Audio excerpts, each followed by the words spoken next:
obra tem narração em terceira pessoa, com um narrador onisciente, que além de narrar os acontecimentos, também detalha os sentimentos de cada personagem da história, especialmente sobre as emoções de Jó Joaquim. Vou ler um trecho do conto como exemplo para entenderem melhor. Imaginara jamais a ter o pé em três estribos, e, pelo fato, Jó Joaquim sentiu-se histórico, quase criminoso, reincidente. Então, ele conta um trecho do que havia ocorrido e logo fala dos sentimentos do personagem, demonstrando que o narrador é onisciente e que está em terceira pessoa.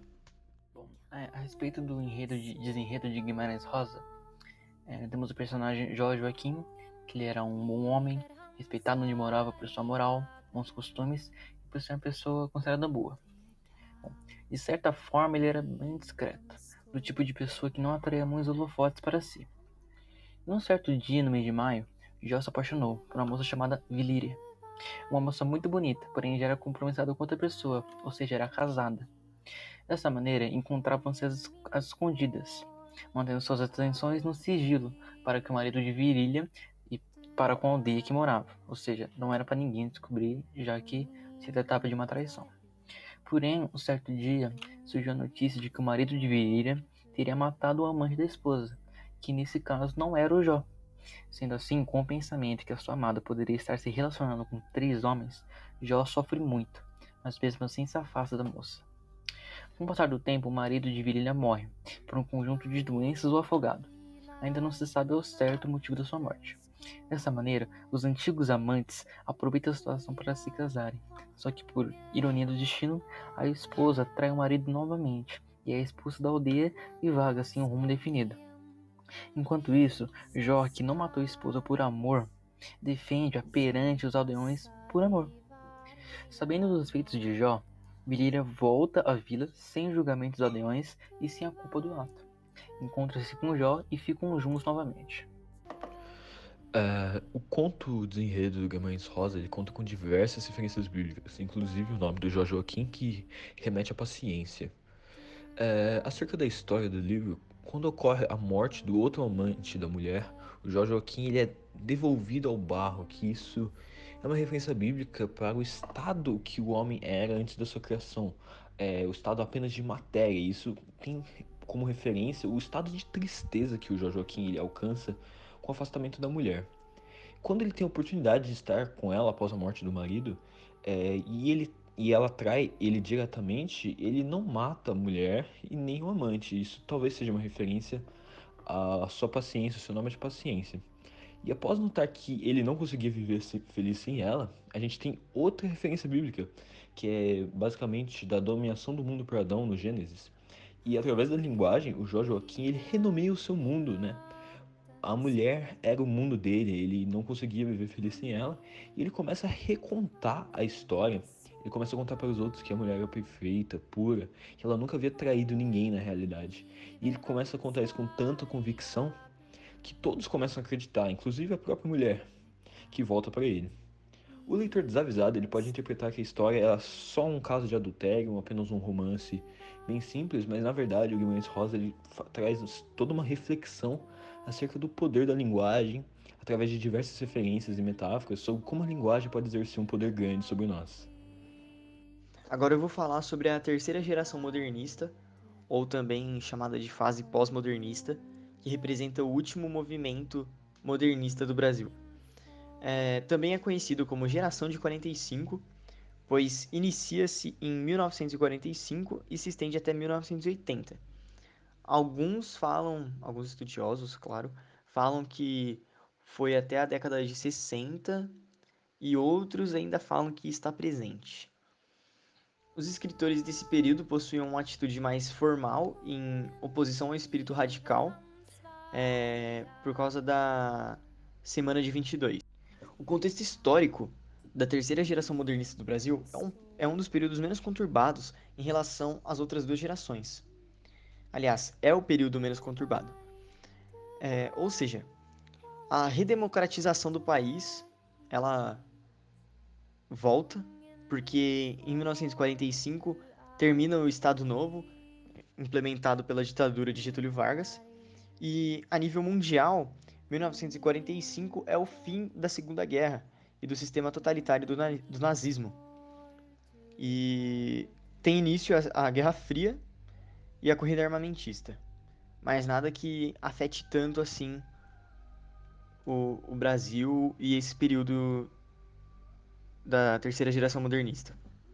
Vou falar também sobre algumas características desse período, da terceira geração modernista, que são academicismo, passadismo, oposição à liberdade formal, experimentações artísticas, realismo fantástico, retorno à forma poética, influência do parnasianismo e simbolismo, inovações linguísticas e metalinguagem, regionalismo universal, temática social humana e linguagem mais objetiva. O modernismo no Brasil está dividido em 3 gerações, como eu disse anteriormente, sendo que a prosa é o tipo de texto mais explorado na terceira fase. E esses tipos de prosa têm algumas classificações. A primeira delas que eu vou falar hoje é a prosa urbana. A prosa urbana tem como característica a sua ambientação em espaços de cidade e detrimento do campo e do espaço agrário. Nesse estilo, destaca-se a escritora Lígia Fagundes. Temos também a prosa regionalista. A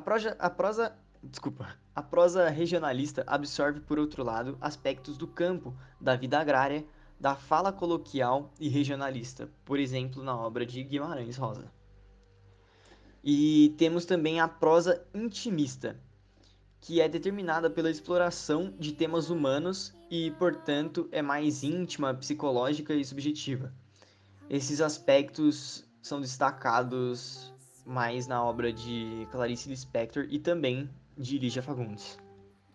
Os modernistas também são chamados de neoparnasianos, porque eles fazem muita referência e têm algumas características parecidas com a poesia parnasiana. E algumas características da poesia modernista são a preocupação com a estética, metrificação e versificação, a busca da perfeição e culto à forma, que por isso são chamados de neoparnasianos, porque alguns pontos são bem parecidos com os parnasianos. E agora eu vou falar sobre alguns autores e suas obras. Um dos autores é João Cabral de Melo Neto, que nasceu em 1920 e faleceu em 1999, conhecido como poeta e engenheiro. E algumas de suas obras se chamava Pedra do Sono e outra O Engenheiro. Temos também a autora Clarice Lispector, que nasceu também em 1920 e faleceu em 1977.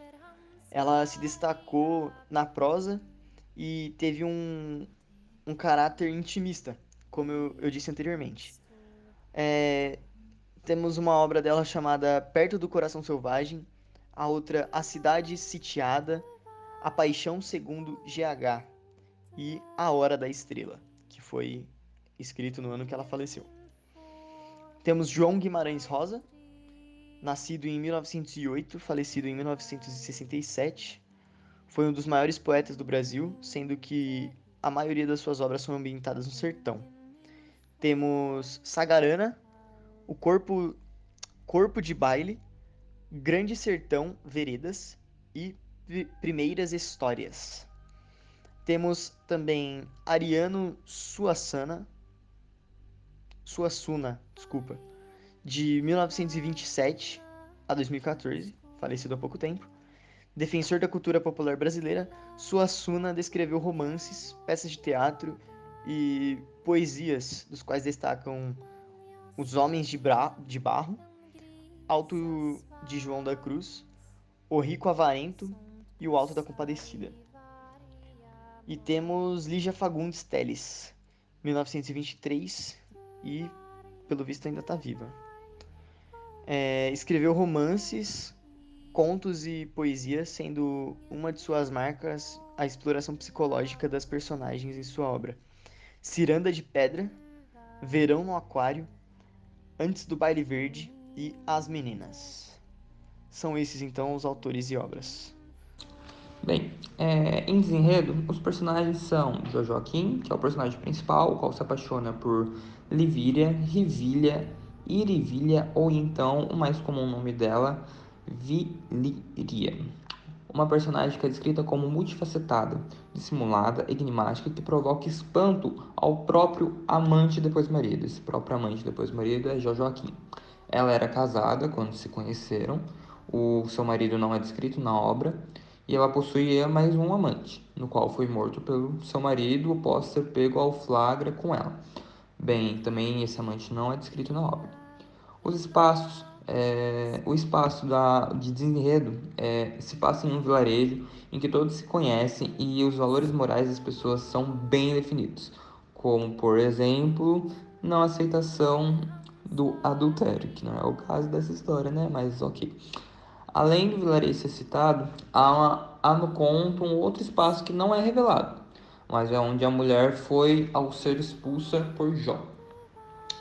Bem, o tempo podemos colocar como cronológico e também tem uma criação de tempo e espaço aí onde são intimamente ligados no texto literário. Essa junção é vista num todo que se materializa, ou seja, o texto em si. É conhecido como bending. Chama-se de interligação de tempo e espaço, de cronotempo. Cronotempo não, perdão, é cronotopo.